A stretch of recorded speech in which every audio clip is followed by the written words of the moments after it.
दोस्तों आज 31 तारीख है और सुबह हो गया है, लगभग 6 बज रहे हैं। मैं यहाँ से निकल चुका हूँ और ये आप देख सकते हैं रॉयल क्रू केयर्स का है जो यहाँ कारें बनाई जाती हैं। और ये देखिए बहुत बड़ी बड़ी कारें भी खड़ी हैं। हमारे भैया ने यहाँ वसीम भैया थे और एक भैया और थे, उन्होंने हमको रुकने का स्थान दिया रात में, क्योंकि यहाँ बहुत हमको समस्या होगी तो रुकना कोई नहीं दे रहा था। मैं पहुंच चुका हूं एप्पल टाउन शोपियान। ये देखिए, ये जो आपको दिखाई दे रहा है ब्रिज पूरा सेब से लगा हुआ है, लेकिन ये आर्टिफिशियल है। और अभी आपको नीचे जब जाएंगे तो उधर पूरा का पूरा सेब का बागवान है। अभी सेब कम से कम 10-15 दिन के बाद में इधर पक जाएगा तो इधर बिक्री चालू हो जाएगी। और ये नदी बह रही है और ये नदी इतनी ख़तरनाक है, लेकिन अभी इधर पानी का। भैया नमस्कार, क्या हाल चाल है? आप कहाँ से हैं? अगलर। तो यहाँ के बारे में कुछ बताना चाहेंगे? अच्छा, तो यहाँ सबसे ज़्यादा एप्पल की खेती होती है, सेब की सबसे ज़्यादा। तो देखिए जो बड़े बड़े ट्रक जा रहे हैं उसमें सेब लद करके फिर वापस जाते हैं ट्रांसपोर्टेशन के लिए। उधर जो फैक्ट्री दिखाई दे रही है पूरी के ये सेब की फैक्ट्री है। और इधर भी देख सकते हैं ऊंचे ऊंचे पहाड़ भी हैं। तो मैं अभी हूँ सोपान पहुँचने वाला हूँ। मेरी राइड सुबह 6 बजे से प्रारंभ हो चुकी है और मैं रास्ते में एक वसीम भाई के स्थान पर रुका था, तो आगे की तरफ बढ़ रहा हूँ। लेकिन मैं आपको दिखाना चाहता हूँ सेब की खेती, क्योंकि पुलवामा से श्रीनगर जब भी इस रोड पे आप आएंगे तो केवल और केवल आपको सेब की खेती मिलेगी। जैसे गांव में घास होती है वैसे कश्मीर में सेब की खेती होती है। तो ये देखिए, ये पूरे के पूरे सेब के बागवान लगे हैं। ये देखिए इधर पूरा का पूरा है। तो इस रास्ते में जितने भी स्थान हैं सब जगह सेब की खेती लगी हुई है और बहुत अच्छी तरीके से सेब की खेती की जा रही है। ऐसा नहीं है कि मतलब पेड़ लगा करके छोड़ दिया रहा है। यहाँ उसका पूरा बागवानी की जाती है, उसकी देखभाल की जाती है, कीड़े न लगे उसके लिए भी देखभाल की जाती है। तो अभी सितंबर माह तक के इधर सेब तैयार हो जाएगा। अभी सेब कच्चे हैं और तैयार होने के बाद में फिर उसको फैक्ट्री के द्वारा भेजा जाएगा। तो अभी ब्रेकफास्ट यानी नाश्ता करने लगे हैं। भैया ने हमको बना करके दिया है। अभी हम मंदिर पे रुके थे और कभी मैं चाय पीता नहीं, लेकिन भैया ने अपने हाथों से बनाया तो इसलिए पीना पड़ रहा है। भैया ये मंदिर है अपना, यहाँ कुछ पेड़ों की कटाई छटाई चल रही है। नमस्कार दोस्तों, मैं पहुंचने वाला हूं पीर गली, लेकिन अभी यहाँ से 10 किलोमीटर चढ़ाई पूरी की पूरी है, आप देख सकते हैं। तो अभी हमारे साथ में 2 भाई मिले हैं। आपका क्या नाम है सर? फैसल। आपका? हुज़ैर। तो अभी देखिए, वैसे इन रास्तों पे बहुत सारे गाड़ियाँ जाती हैं जिसमें JK-22 यानी जम्मू कश्मीर, हाँ बहुत सारे शोपियान डिस्ट्रिक्ट की हैं, लेकिन बहुत कम ही गाड़ियाँ ऐसी हैं जो यहाँ पर रुकी हैं और हमारे लिए। तो हमारी ये देखिए साइकिल भी खड़ी है, भैया लोग भी रुके। अभी हमको चॉकलेट भी खिलाए हैं और आगे की तरफ निकल रहे हैं। तो भैया ने हमसे एक आग्रह किया, मैं आपको बताना चाहता हूँ। उन्होंने कहा कि आप अपनी साइकिल हमारी गाड़ी में टचन कर लीजिए और आगे चलिए। तो साइकिल चलाने का जो अर्थ है, तो फिर मैंने सोचा कि ये करना उचित नहीं है, इसलिए भैया से मैंने माफ़ी मांगा है और मैं साइकिल अब आगे चलूँगा। तो दोस्तों, मैं अभी पीर गली से थोड़ा पहले रुक गया हूँ, लेकिन यहाँ का जो मौसम है, यहाँ के लोग हैं और इनके जो रहन सहन की व्यवस्थाएं हैं वो आम लोगों से बहुत अलग है। पशुपालन में भेड़ बकरी बकरी तो नहीं रखते, लेकिन भेड़ रखते हैं और भेड़ के साथ साथ में ये भैंस भी रखते हैं। तो यहाँ पे भैंस का जो दूध होता है उससे फाड़ करके हम लोग तो पनीर खाते हैं, लेकिन पनीर को छोड़ करके ये लोग कुछ दूसरा बनाते हैं रोटी के जैसा। और यहाँ जो रोड पे लोग आते हैं, जो जाने वाले हैं, उन लोगों को बेचते हैं। 20 रुपए का एक रोटी देते हैं वो, और कच्चा एकदम पनीर के जैसा होता है। तो बहुत ही सुंदर नज़ारा है, देख सकते हैं आप। अभी भी शाम के हो गए हैं, सब चरवाहे अपने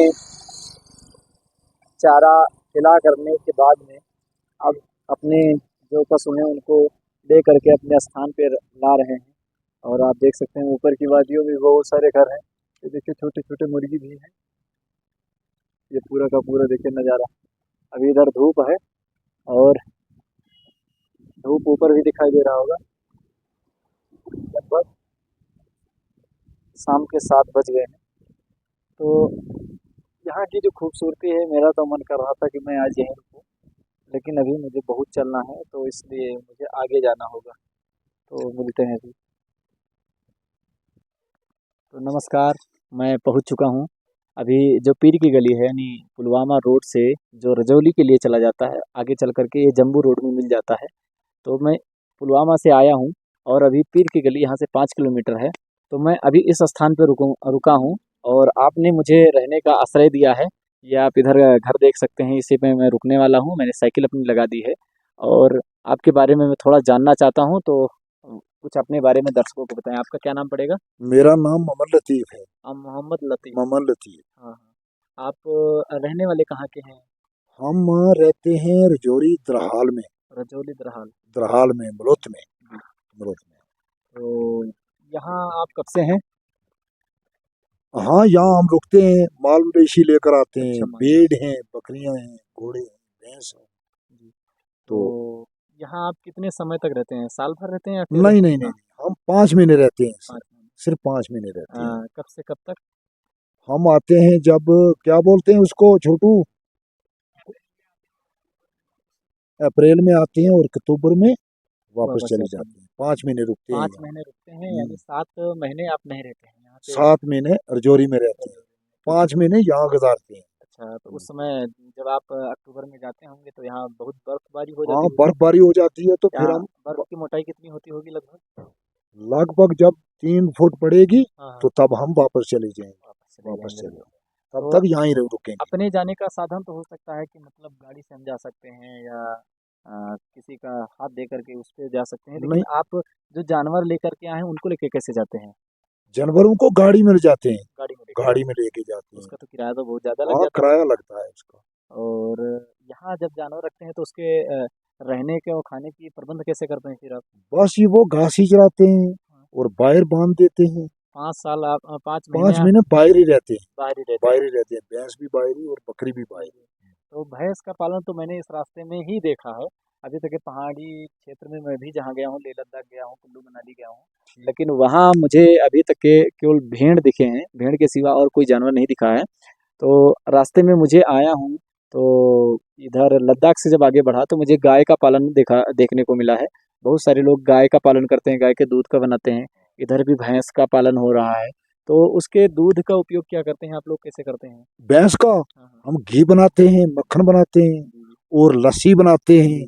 और लस्सी से मक्की की रोटी और चटनी हाँ। के साथ उसको खाते हैं। अच्छा, अच्छा। यही बनाते हैं हम। तो इधर मैंने एक चीज़ अभी रास्ते में जब मैं आ रहा था तो बहुत सारे ऐसे जो पहाड़ी पे रहने वाले लड़के हैं वो अपने साथ में एक रोटी जैसा कुछ लिए थे। उसका नाम क्या है? कलाड़ी। कलाड़ी। कलाड़ी और कड़ान बोलते हैं। कड़ान बोलते हैं। कड़ान और कलाड़ी निकालते हैं, दूध की निकलती है। अच्छा, अच्छा।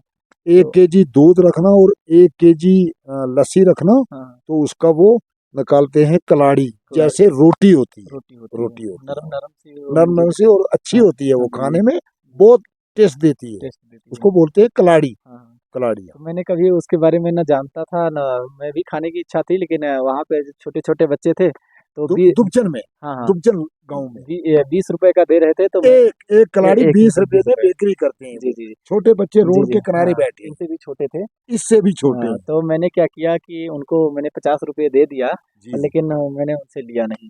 अच्छा, लेकिन लिया नहीं, लिया नहीं। ऐसे ही 50 दे दिया। मैंने कहा कि बच्चे हैं, थोड़ा-सा अच्छा लगता है अच्छा लगता है। कि इस रास्ते में कम से कम कोई मिला तो है। हाँ, कम कम से कम कोई जी, मिला तो है, जी, इसीलिए बच्चे को ऐसे ही 50 रुपया दे दिया। जी। तो ये बताइए कि यहाँ जैसे आप लोग रहते हैं तो आस-पास में मोबाइल का नेटवर्क यहाँ होता है क्या? होता है, हमारे टेंट के अंदर आता है। अच्छा, अच्छा। बीएसएल सिम है, बीएसएनएल का। रजौरी से भी फोन आता है हाँ, और कश्मीर तो से भी हमें फोन इधर आप आता जान है। सकते हैं कि इधर अगर आते हैं तो इधर बीएसएनएल का सिम का टावर है और जियो का नहीं है। जियो का नहीं है, जियो का एयरटेल नहीं, का नहीं है। एयरटेल का नहीं है। बस तो एक ही उसी सिम का है और एक ही जगह पर है। एक ही जगह पे है। एक ही जगह पर फिट करके रखा है, जी, जी। उसी जगह पर आता है। अच्छा, अच्छा। और रजौरी से भी फोन आता है हाँ, और कश्मीर से भी हमें जैसे गांव में फोन लगता है ऐसे ही हमारे टेंट में भी फोन लगता है हर टाइम। चलिए बहुत अच्छा है। तो आपसे मिल करके और बातें करके बहुत अच्छा लगा। आशा है कि आप वीडियो को ज़्यादा से ज़्यादा शेयर करेंगे कि यहाँ के बारे में आप जब भी आइए तो यहाँ बहुत सारी चीज़ें हैं। यहाँ लेक है और सुखना है, तो यहाँ के वादियों को देखिए, यहाँ का जो मौसम है, क्या यहाँ का नजारा वातावरण, है, इस क्या नज़ारे को नजारा है इसमें देखने का और सैर करने का और रुकने का। बड़ा मजा है यहाँ, गर्मी नहीं है, आबो हवा ठंडी है और घास भी अच्छा है।